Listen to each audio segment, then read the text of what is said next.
Stay with us. Your online radio. The new online radio that makes you happy. The Good Governance Radio. You are listening to GGR, Good Governance Radio. Stay with us.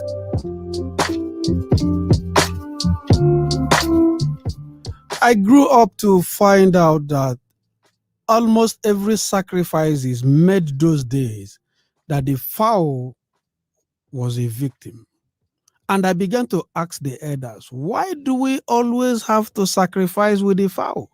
And I was told that once upon a time, there was a conference in the animal kingdom, and everybody made it a priority to participate. But the mother hen somewhere sent a message and said, go, whatever your conclusions arrive at, I adopt.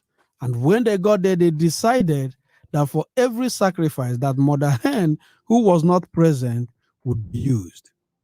Do not keep silent at a time like this. That is why I came with that proverb, even though they have accused me in the house that this is what I do all the time. Do you still hold on to that accusation today? Well, it's not an accusation. It's something that is real. And when the red cap chief speaks, what is the subject? What do? They say Igwe. Please, am I not saying the truth?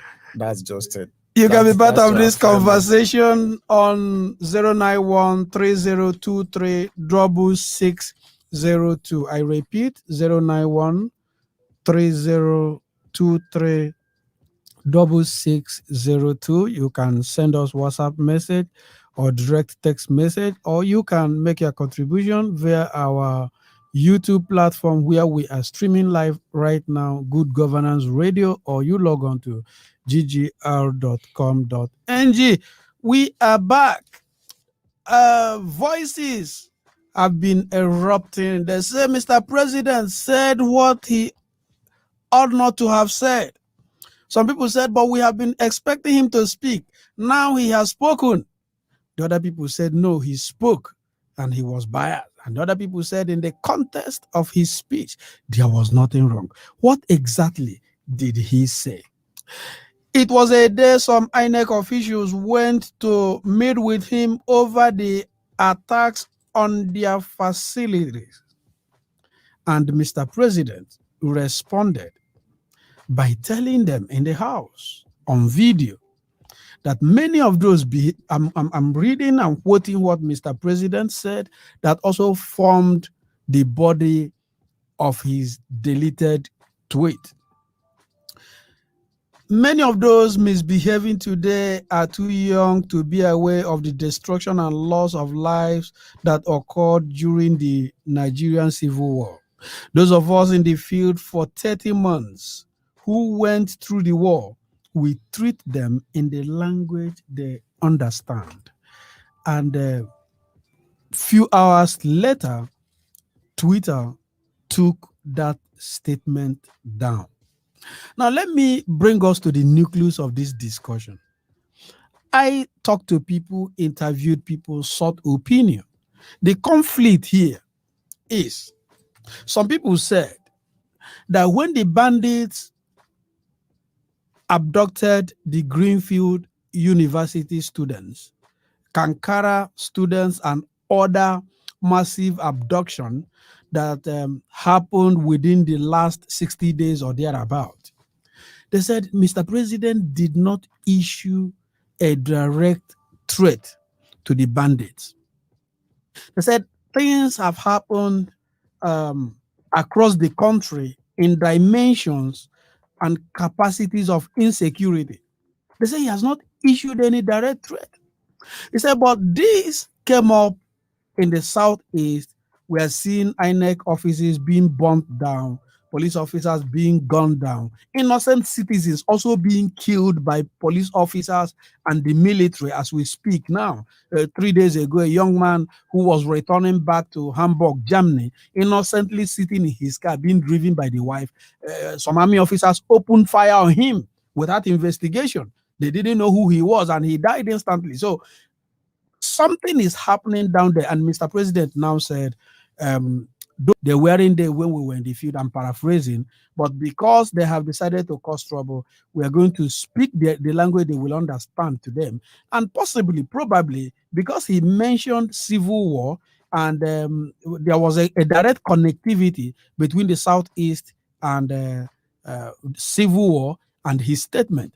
Now, gentlemen in the House, do you agree with these opinions that Mr. President was addressing the Southeast specifically, and that he was docile over other issues, except when it concerned the Southeast? Ngo, talk to me. Stoney. Okay. Well, Ebele, different views, different diversion, different opinion at a different time when anything happens. You remember when the president keeps silence on certain issues, Nigerian come up to say the man is not talking. And if the man now comes up again to talk at any particular given time, we will say that the man is talking with the other side on the bed.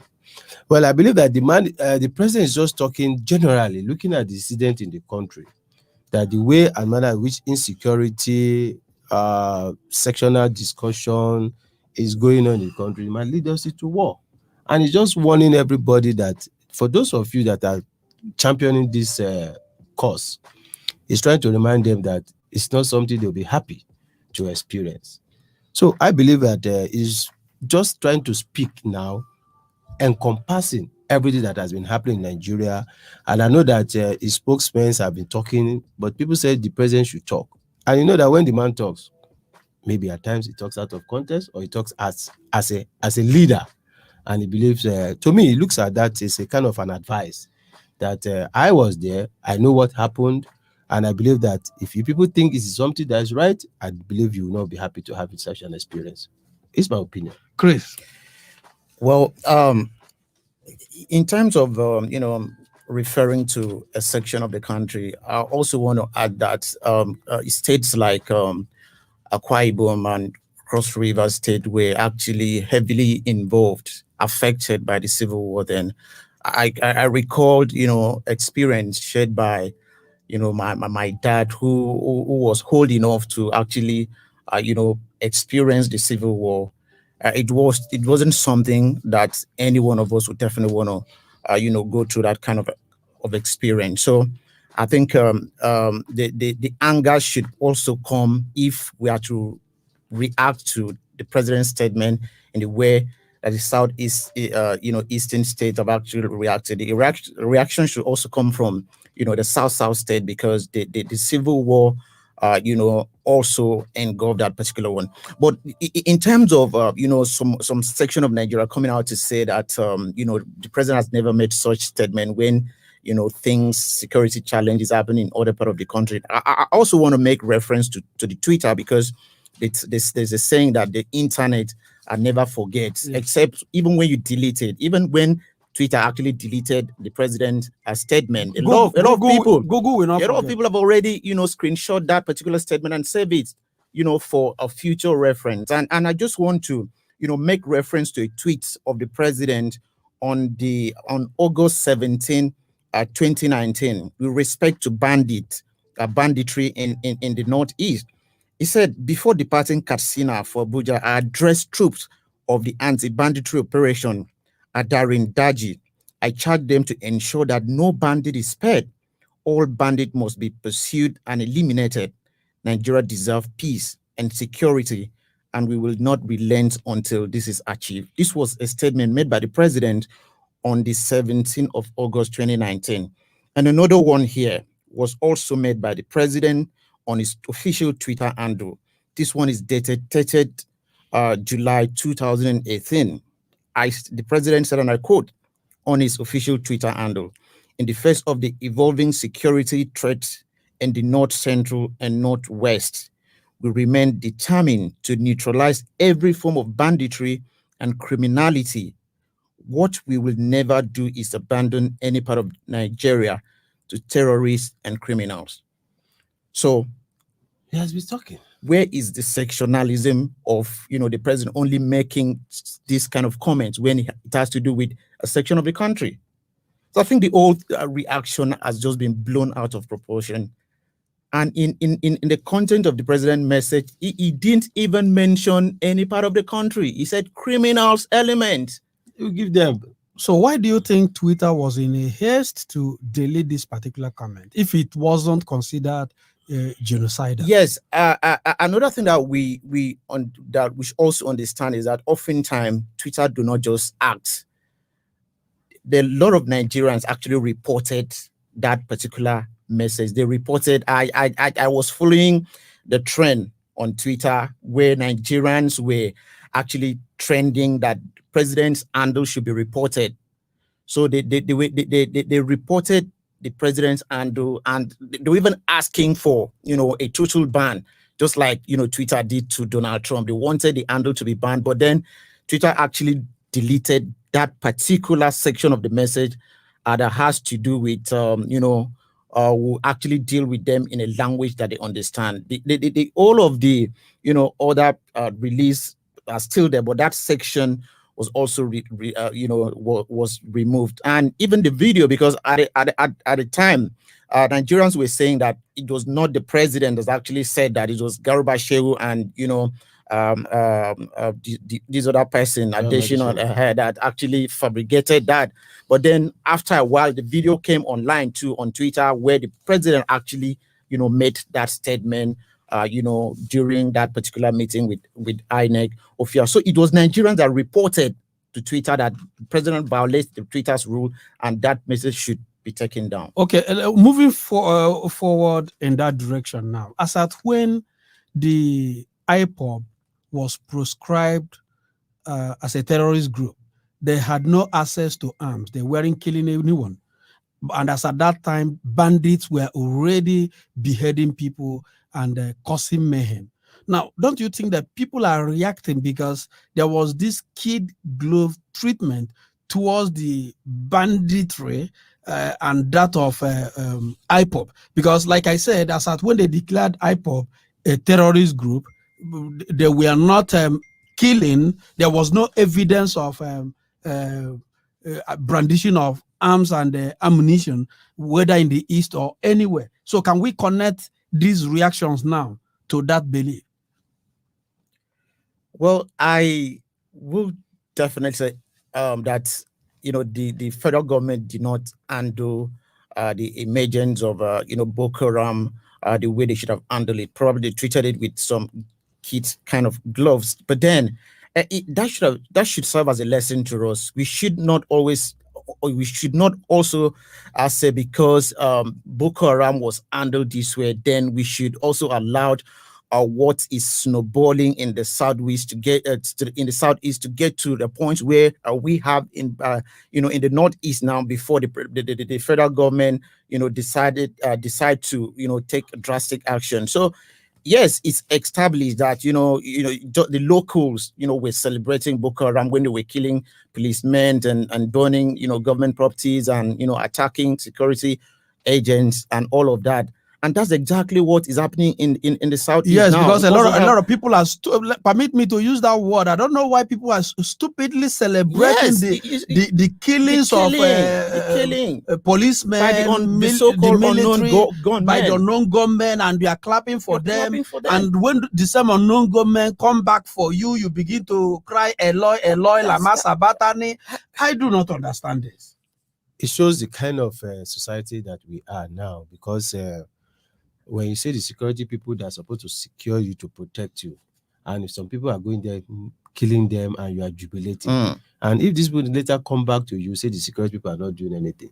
So it shows that the sensitivity of the society now does not even matter. We celebrate mediocrity, we celebrate idiot, we celebrate things that are not worth to. Because if you find somebody, I remember some time ago, a friend was telling me that they were in a small joint talking. And the way Nigerians are talking about Nigerian police or the military, and he's an officer, he said, these people are also human beings like you. They have families, they have brothers, they have wives, they have children. And these people will be on the road confronting these people with the same ammunitions to save your life, our life. Then when something happened to each one of them or two, we start saying that, oh, they are bad. Then we start saying something negative about them. But it is not something that we should all celebrate. If one officer, even a citizen in America, if anything happens to him, the whole country will come down and say, this person we must know. Okay, what happened? So I believe we will not have that culture of appreciating our security personnel. And that is why you see that at times they too, when something happened, they say, oh, when something happened to us, what happened? Secondly, you find out that most of these security personnel, what do they get back?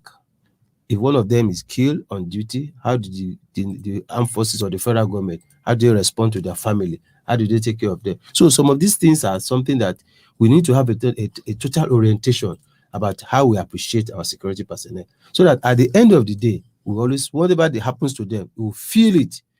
Look at what happened. Are you talking about appreciation from the government or appreciation from the public? Both for the public and the government. Why should the public appreciate an agency? I have to make this, I have to ascertain this. If it means sounding biased, fine. Before the EndSARS protest, I have seen that was Easter Sunday, 2015. Koro at a place called Egbeda in Lagos. A man was returning from Easter service with his family, and a police officer accosted him. He said, "Woda." He said, "Which over 15 naira?" He said, "I'm just coming from church. I didn't walk." My presence there, the guy opened fire on this guy and killed him off.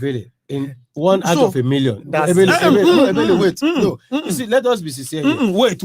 You see, even he in that every must society, he that must come to equity must come with clean hands. in every society, Yes. in every society, Yes. there must be one or Always two. Okay. So you don't generalize because I've not landed. I've not landed. I'm also going to give you Let me land. an experience of, a police good officer experience turned of a down police officer. 0.6 I'm also million going to naira give you bribe. an experience of We know. Allow me Okay. to land. What I'm saying is that image is everything. Image is everything. And they say when they carry the dead body of another man, it looks like a bundle of firewood. We can analyze if it has not happened to us directly. I know the young man Kolade who went to watch Manchester United and Liverpool match somewhere at Mangoro, Lagos, and they killed him. The point I'm trying to make is that they were in a hurry to mess up an image that brings so much reputation in other countries. And that is why we are saying that the federal government, why people attack the EndSARS when they interrupted the EndSARS, that they should be more correctional. They should bring everybody together and rebuild confidence. That when you attack protesters, you are giving the public the impression that whatever the police has been doing before now was of no consequence. So I am saying that while we talk about appreciation, where have they put their image in? Ebele, before now. You see, one thing that I try as much as possible to, when I'm trying to talk about issues that affect the nation, in every society, we have 2-3 bad eggs. Even in the office, even in the private sector. At our various homes. We have such. But at times, you also look at how are they being fed? How have they also contributed positively to the society? We should also not always looking at, before the EndSARS, the police officers or our military personnel have been doing wonderfully well. But the truth is that if 1 or 2 issues happen, not 1, not 2, not 3, but you have to blame the society, the structure. Are you with me now? So when you find out that there's 1 or 2, okay, a few days ago, a police officer turned down 600,000 naira bribe from these Chinese people that took up this thing. The man said no. Why is the man now not celebrated? Why are we not talking about 1 out of 2 that something good is happening? It's a part of information. Bad eggs. When you talk about bad eggs are supposed to be hidden.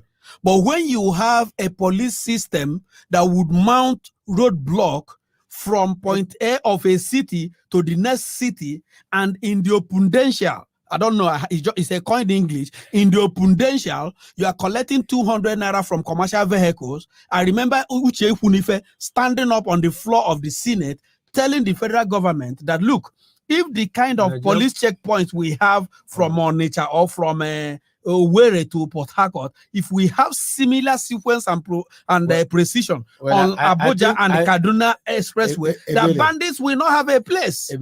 We are not talking about Nigerian police today, but we are talking about the Buhari's Yes. statement. But one thing I want to let you know is that every Inspector General of Police that come on board said disband roadblocks.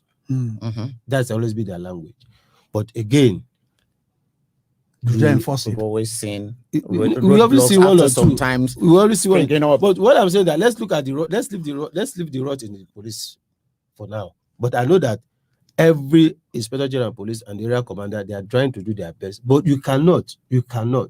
Let's take that with it. I think the point that we're trying to make here is this: no matter how you don't celebrate that, you don't celebrate a few bad acts in the system, amongst our security agents who happens to be our brothers. Most of these security, we didn't recruit the policemen that we have in the force today. We're not recruited from Afghanistan or from the US.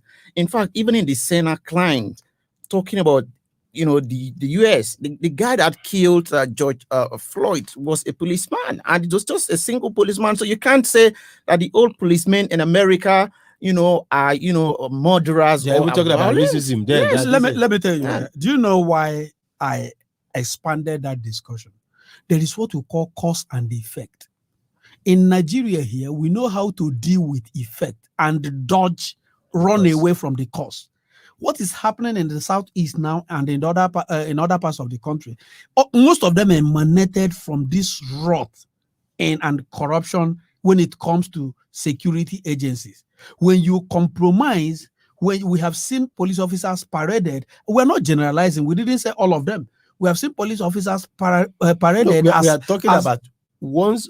talking about when you see a police officer being killed, people jubilate. That is what led to this issue. But we are saying that the dead is also when the military declared Operation Crocodile Smile in the southeast. That day in Omahia, it was pathetic. Soldiers were throwing people. They would offload a load of commercial vehicle and pour them into gutters. I'm sure the chief of army staff or whoever sent them didn't give them such instructions. We are talking about when you abuse your office and abuse your responsibility, and there is a plural effect. We don't push the effect aside. We deal with the cause. What Buhari is saying, President Muhammad Buhari tweeted today, is still as a result of what is happening. There is breakdown of trust between the police, the military, and the public. My discussion, my view, my opinion is that this confidence should be restored through conscience-oriented services. Okay, now flaying up there. We shall come back. Remember, your contribution is also welcome in this discussion. 09130236602 ggr.com.ng. Of course, Good Governance Radio on YouTube. Don't go anywhere. We shall be back. Your systems are offline. This is the Good Governance Radio. GGR.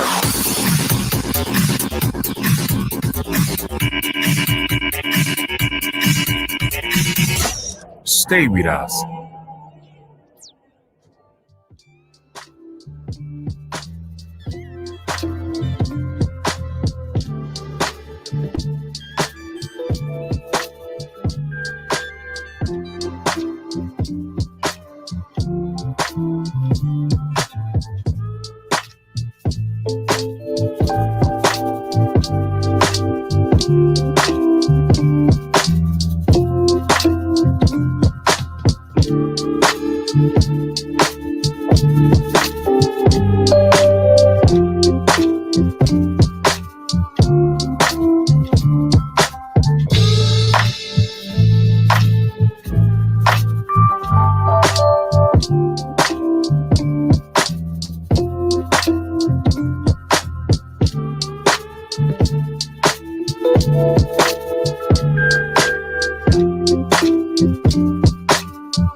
Systems are offline. This is the Good Governance Radio.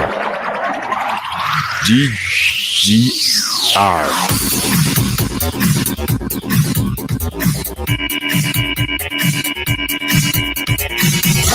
Stay with us. This station is now the ultimate power in the universe. Let's go. This is your radio, your station. GGR. Good Governance Radio.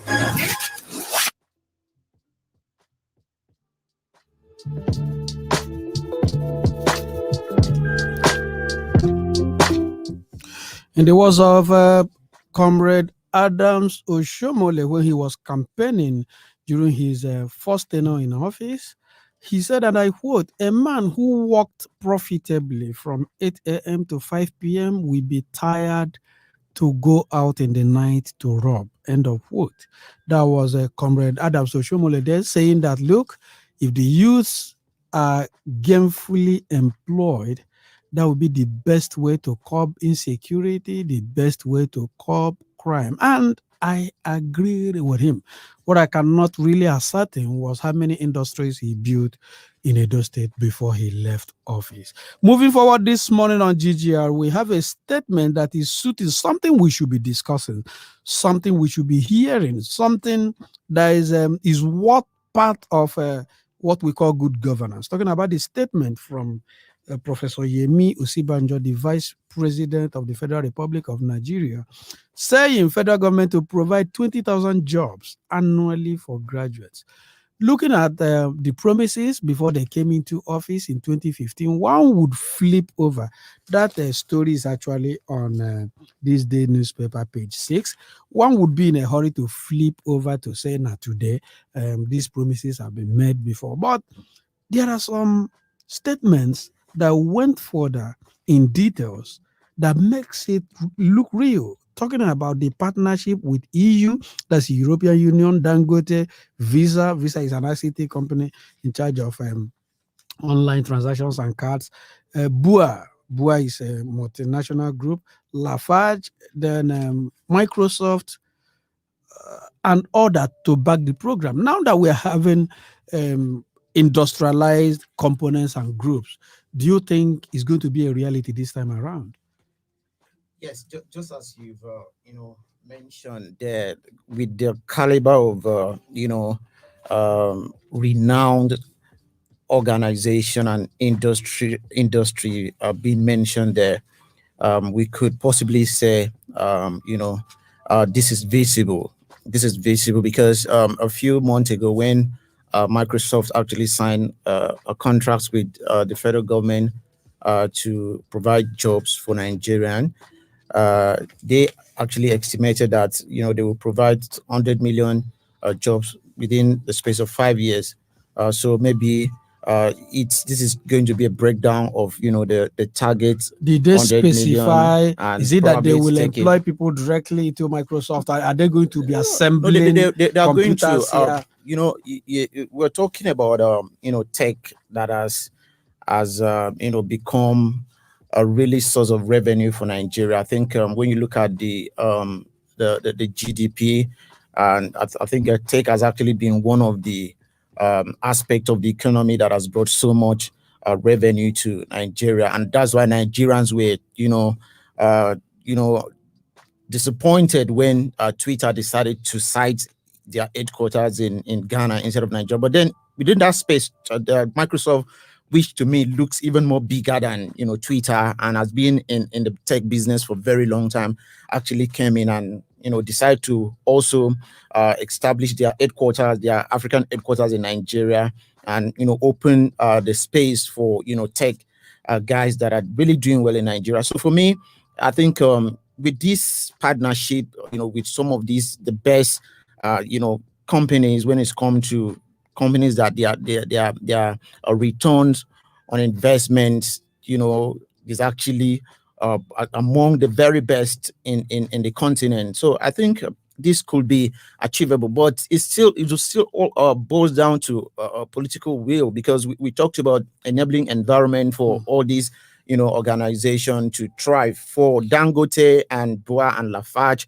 those are Nigerian company that no matter how difficult the operating environment is for them, they always find a way to make profit and thrive. But then when we talk about the international organization, is not at the expense of the public, because we have limestone, we have all the local raw materials they need. So why are we buying cement at the rate we are buying cement now when it's not imported? Well, what you're talking about is still that boils down that it's a sectional as part of employment.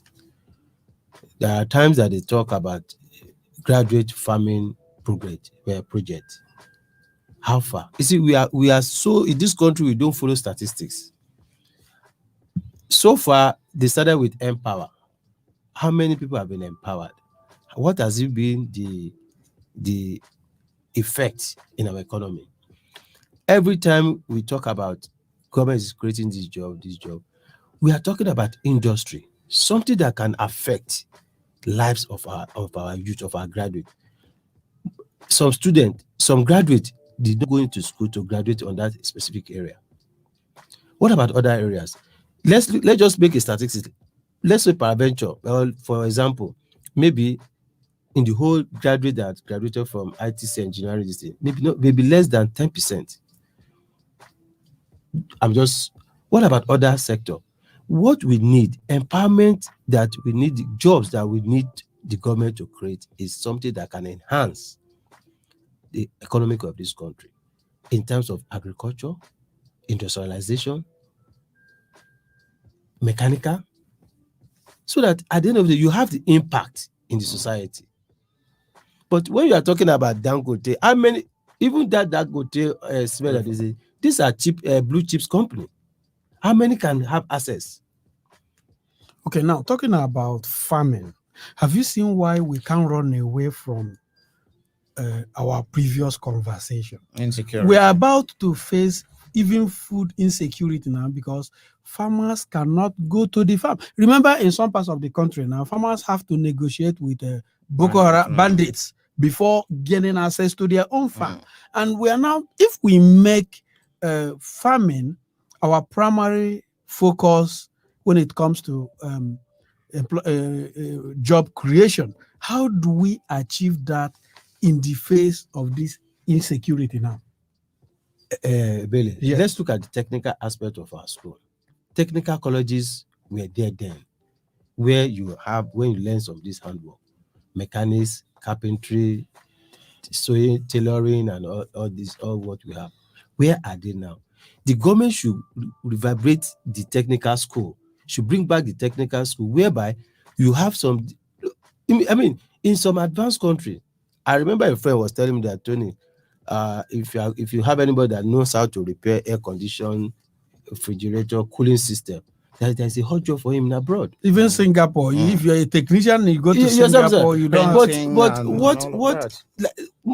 So 2 weeks ago, a friend was telling me that he wants to employ some boys that will do some tiling and painting works. He said, our neighboring countries here, Benin Republic to be precise, and they are very good when they do this job. So what are we doing? Let the government look into this artisan area, not giving us all these blue chips job that we want to create. If I'm also to react to the agriculture aspect of it and farming, I think overall Nigerians seems to see agribusiness as a job that is meant for uneducated set of people. But then if we also want to cut the federal government a bit of slack, I think they've also done well in the areas of agriculture, so to say.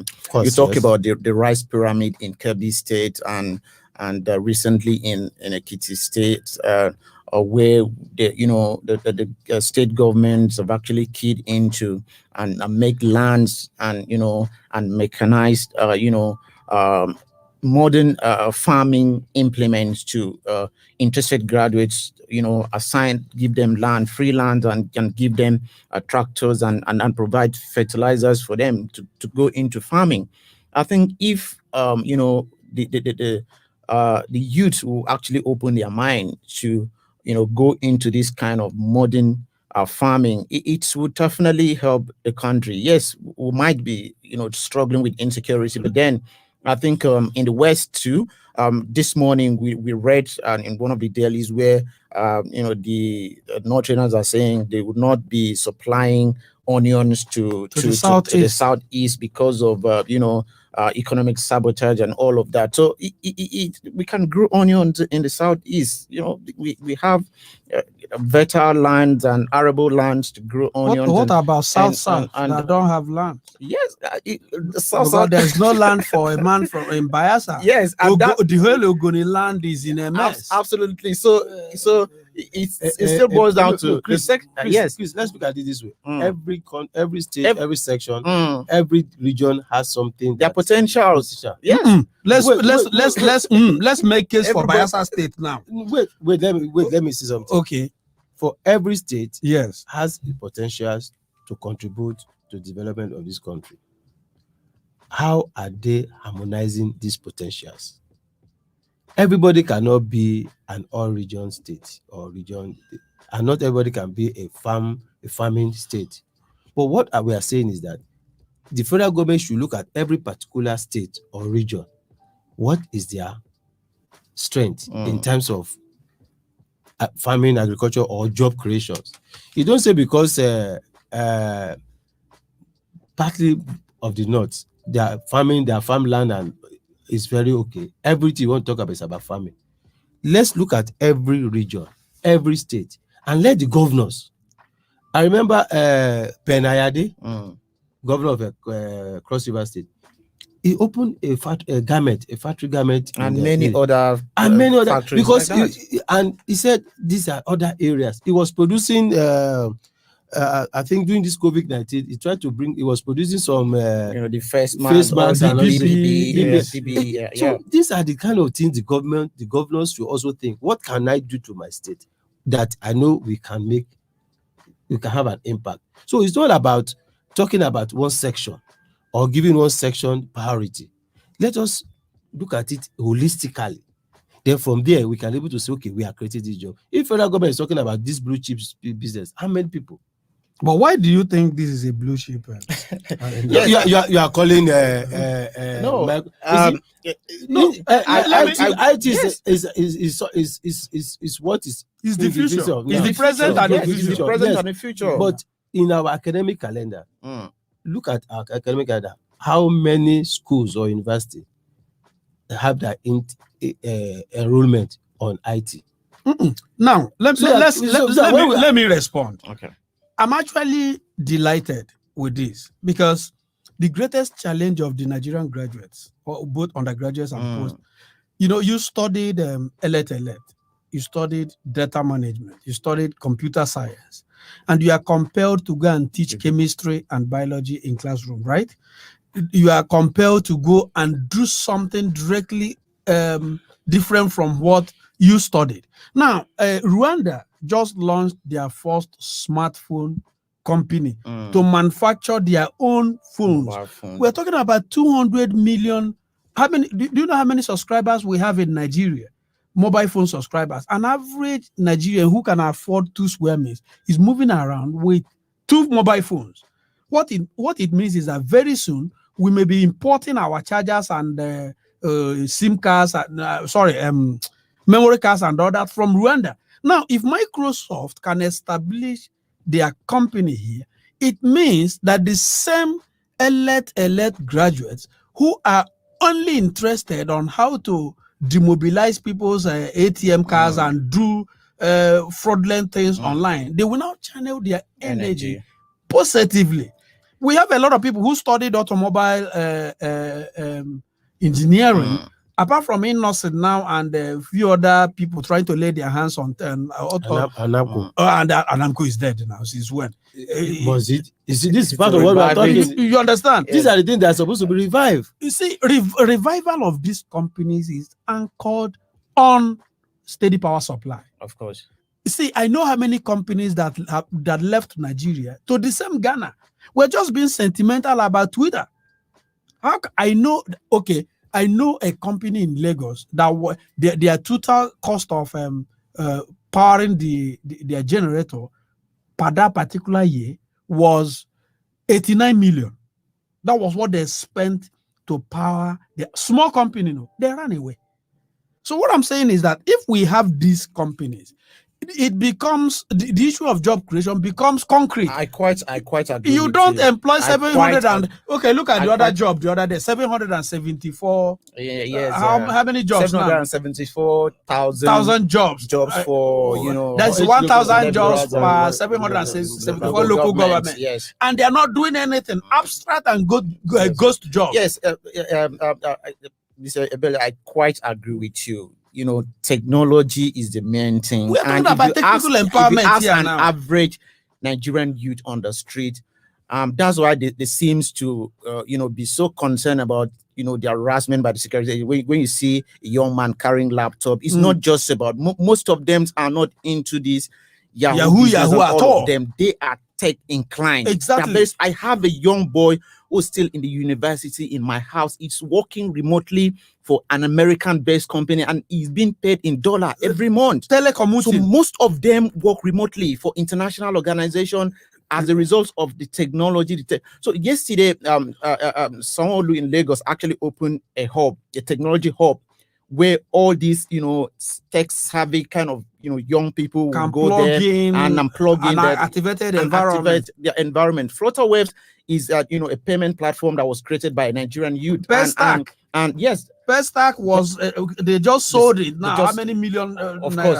So it's an area that Nigerian youth are passionate about technology. So if the government can actually key into, I think they've done well by partnering with Microsoft, and if they can actually make good to their promise, we definitely. I'm not disputing what we are all saying here, but priorities. Yes, IT is the intake until now. What about other sector?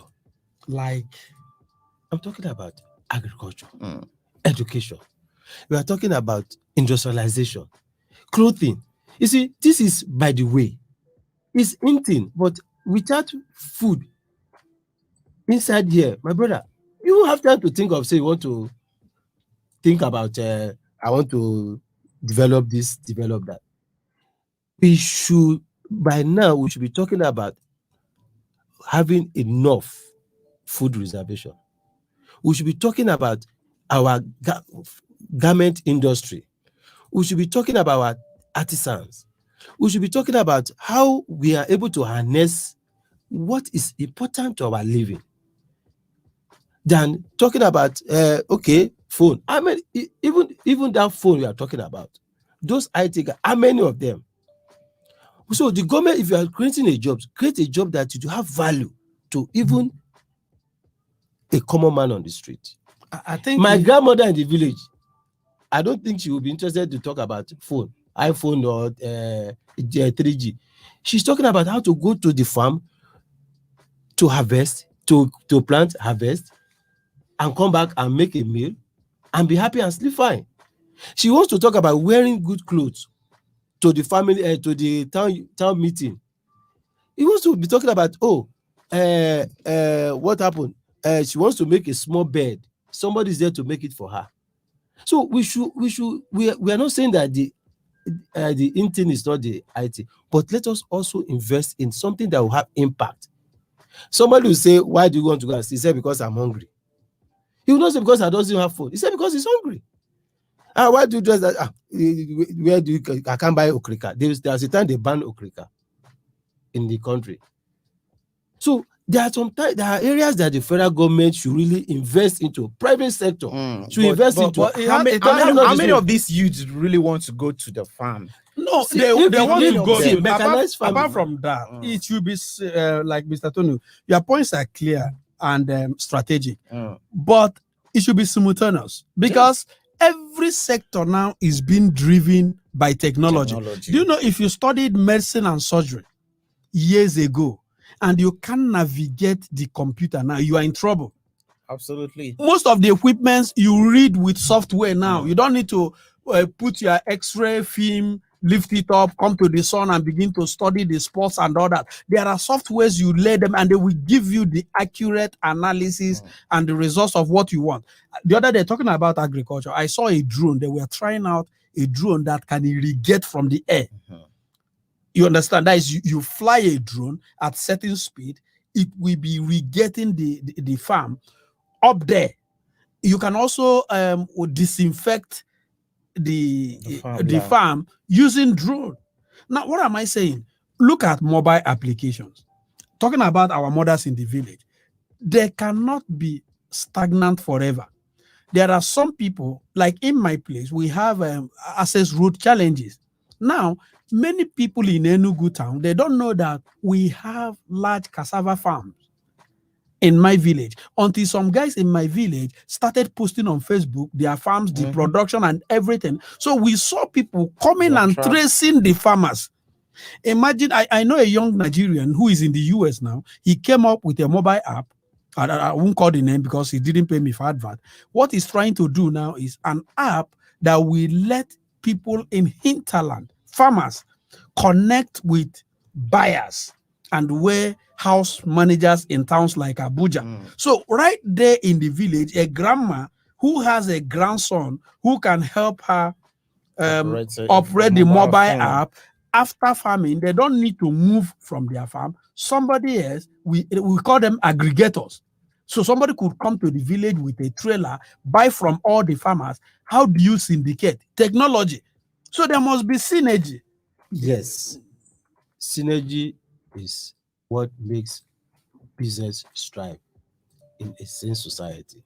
But looking at our own peculiar situation now, everybody on the street is talking about what will I eat today.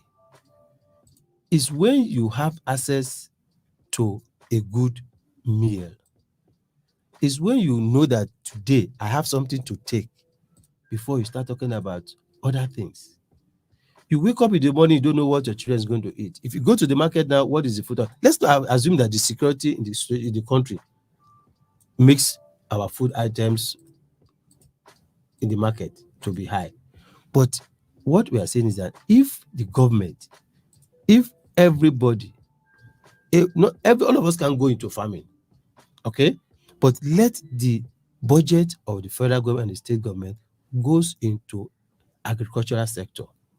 Let it go to technical departments, technical section. You find out that a lot of I was telling a friend, I said, as a graduate, a technician that just went to go and learn work for 4 years, he will be dictating to me, I'll be begging him. That's the power of a technician. Go to a mechanic now.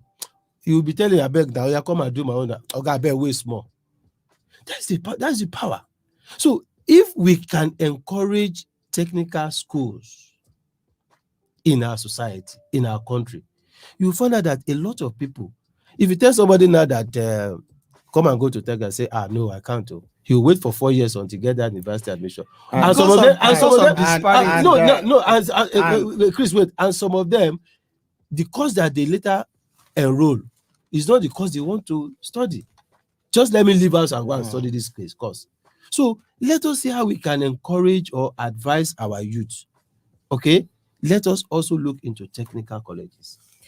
I think, and that will create more jobs when we come back. Of course, Mr. Abel, he just mentioned technical college now, and that brings to mind the bill that was passed yesterday to law to actually HND and to put them on pals and all of that. And we do know that HND graduates were supposed to be technically. Of course, they are. Polytechnics and all of that. But now that everybody wants to, works in the offices and all of that. So I think the reason where we've been having that disparity has been because the HND graduates seems to have been relegated. When there's this come out of superiority camouflage. Polytechnic, BSc, and all that. And then we still want to encourage technical education because that's where the industrialization can actually take place. The challenge we are having. Okay, look at our university graduates now. For some courses, they will say go for IT. The same person who was sent for industrial training will be at home because there are no companies. I repeat. Okay, if you are studying medicine and surgery, you write your first MBBS when you get to 300 level, right? If you are privileged to have an uncle or somebody that is in the clinicals, you start going to the hospital, you understand what they are doing. But once you get to 400 level, 500 level, you do clinicals, which means you are compelled to hang around the hospital. Imagine if you are studying medicine and surgery and there are no hospitals around and you are being compelled to go to palm kernel production plant. What are you going to do with your life? We used to have GTC Enugu then, Government Technical College in Enugu. Most of the early millionaires we produce in my village, I can tell you this, I know one of them, he started with refrigeration and air conditioning and cooling system. That's what this guy was doing. Before people were getting admissions into UNN and all those things, the guy was building houses and employing people. Now, what I'm saying is that I visited one particular university. I saw their equipment. It was wow. But they have been having power systems. I know how many hospitals, they brought in some machines. This generator we use in actual sense, it destroys the what do you call it? The electronic program brain box of so many sensitive machines.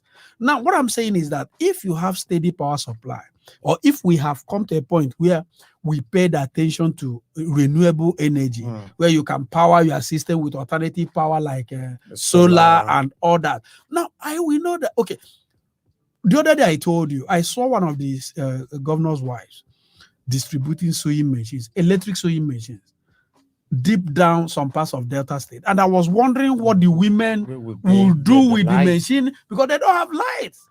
I am saying, just to agree with you, give us steady power supply. Do you know, in agreement with what you said now, there are so many technicians, they have dusted their tools because, okay, if I go back now, what do I do? A welder cannot function without electricity.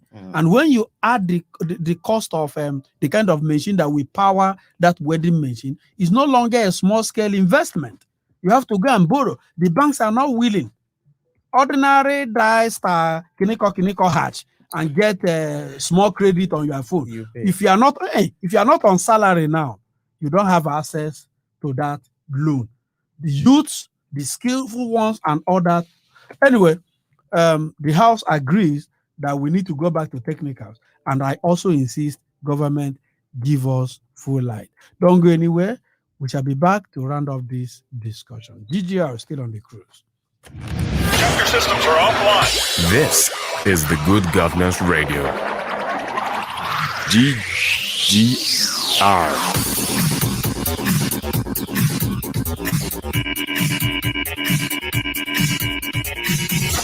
Stay with us.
Good Governance Radio. Welcome back, GGR. Remember, you can still be part of this conversation, ggr.com.ng, Good Governance Radio on YouTube, or you send us your messages via our direct number, 090-3023-6602. And if you're listening from somewhere beyond the shores of Nigeria, remember that 234 remains the code to add before the digits. Chris is still in the house. We have gone a long way, blasting from all angles this morning. And for those of you who insisted that the tweet or the statement from the president concerning those who are fermenting trouble, receiving the language they understand. My brother, my friend here, Chris Bassi, was quick to respond by establishing a statement also from the president when he addressed the bandits. Chris, you told us that. And we were able to inculcate that discussion firmly into the subject matter, meaning that there is no need being sentimental about this. He addressed the problem at hand, and he has been addressing other problems in line with security. The choice of English, the choice of words shouldn't be a problem here, but the intent. We also agreed that if you're a police officer and you obey the Constitution by delivering your duties without extortion and without brutalizing anybody, the public will appreciate you. That was the proposal from my brother Tony, and even the public, the government will reward you well. And for an eye, will definitely make all of us go blind one day. Don't do it if you know you don't deserve it. Chris, your last word. Yes, I think in all of this, talking about what the president said and the various other topics that we actually discussed about, we need to come together as Nigeria to see how we can actually move the country forward. We want to believe that there is no section of the country that is not feeling the heat at this point in time in terms of security. Every part of the country seems to be affected by one security issue or the other. I think I just confirmed from a friend in Ondo State who works with a radio station, Radio Nigeria in particular, that just talked about the kidnap of the hijack of a school bus early this morning in Ondo State, right there in Akure, the state capital. And Akure is a place that I know very well, and where the incident happened is just a stone throw to the government house right there, and of course the police headquarters. So this really shows that every part of the country is not exonerated when it comes to insecurity and all of that. So we really need to buckle up and of course give our security agencies all the support, because where I really feel that we've not done much is not giving our security. They are humans like us. They need all our support and to really carry out their responsibility. So, and I just hope that we'll continue to preach peace, because that is what is needed in the country at this point in time. The former president said, "Sit down, look, and they laugh." It means the security of this country starts from you and I. Every hands needs to be on deck to secure ourselves, to secure our nation, and to secure our neighbors. So it's not about putting the blames on the security officers, but also how well do you know your neighbor? If you see something, say something. And for those of you, those who are carrying arms today, the youths down southeast, parents do not keep quiet. I read on this morning Ohaneze reacting to the alleged threat from the president. And I don't know if I have read anything from the same Ohaneze addressing the youths and telling them this is not the way to go. He that must come with equity must come with clean hands. My name is Ebere Chidera, and Mr. Tony. Well, I'm surprised that the Red Cap Chief did not end up with a prophet. No, I made a constitutional proverb. He that must come to equity must come with clean hands. It's a constitutional proverb. I was expecting the Red Cap Chiefs, the one they used to say in the palace. Palace word, where they all say Igwe. Well, maybe it's exhausted with the one for today. We'll still keep touch with us tomorrow, later today. My name is Tony Ayodele. Keep doing good. All right, my name is Chris Bassi. It's been a pleasure to be in the studio today. Do have a good day. Toby Lola has been the Toby Loba now, young man. Okay, Toby Loba. The mic is not close to him. I would have permitted him to talk because he has been the invisible powerhouse and the intellectual navigating this ship. Thank you, Toby.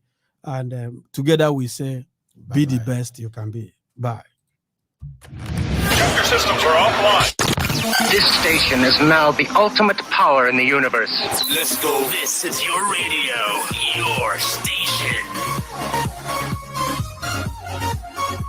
GGR, Good Governance Radio.